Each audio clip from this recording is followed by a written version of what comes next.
Roland Koppel from Johannesburg is asking, please tell us a little bit more about your relationship with Putin, with President Putin. How many hours do we have? We actually have 7 minutes left. 8 minutes left. So it's very hard to, in a nutshell, to say the relationship, but I don't think it's about me. I think it's about the Jewish community, the Jews. I'm sure many of you heard the story of, which I heard from him actually when he was still prime minister.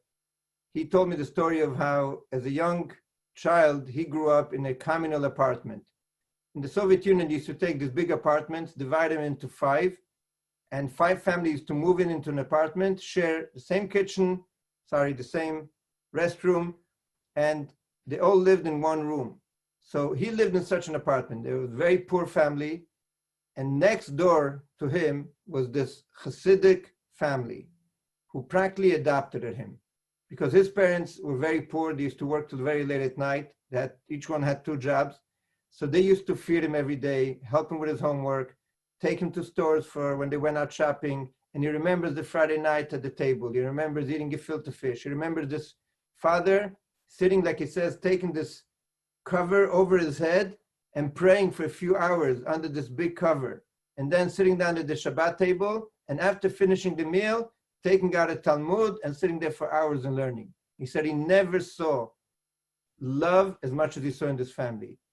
Husband and wife caring for each other. He said there was an example of like purity in this family that he never saw again.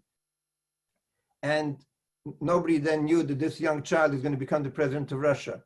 But before that, when he was vice mayor in St. Petersburg, he heard that the Minister of Education doesn't want to give permission to open a Jewish school. We were trying to open a Jewish school, and the mayor wasn't giving permission.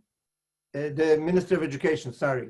So he asked to bring in the papers, and he called the Minister of Education, and he asked him, why don't you give him permission? He said, listen, I'm Jewish. If I'm going to give permission for the Jews to open the Jewish school, they're going to say, because you're Jewish, that's why you're giving permission for the Jews to open the school.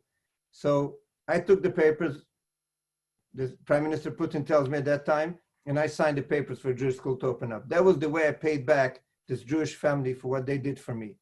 So no question that it started already then. You think, no, you never know who you're going to help. David Mesinter, as a young boy, helped a young kid that came to yeshiva. He didn't think one day we're going to be on Zoom from South Africa to Russia. And this family helped this young kid, risking their life to, as Jews, to celebrate their Jewishness and show it to their neighbor. They were risking their life because if this kid would tell his parents and his parents would be KGB agent, it would be over. But actually they did it, and that's the effect that it had. That till today, I don't think he has, anything unique towards the Jews, but surely he has no anti-Semitic feelings the other way around. He respects what the Jews stand for. He has helped Israel incredibly. One day, if Bibi will write his biography and he's going to tell the real story of the help that he received from Russia in these last years is unbelievable. Stories that have never been told. People are all looking for the bad side of the story. What Israel has received from Russia, I would say, is unprecedented, surely. But it's about also the Jewish community. As I've said before, he was proud enough and strong enough to come out to a synagogue, which was something that never happened in history. That a president of Russia, Soviet Union, should come to a Jewish event was unheard of. People were standing and crying. You see the video of people their tears coming down. It was like a dream come true.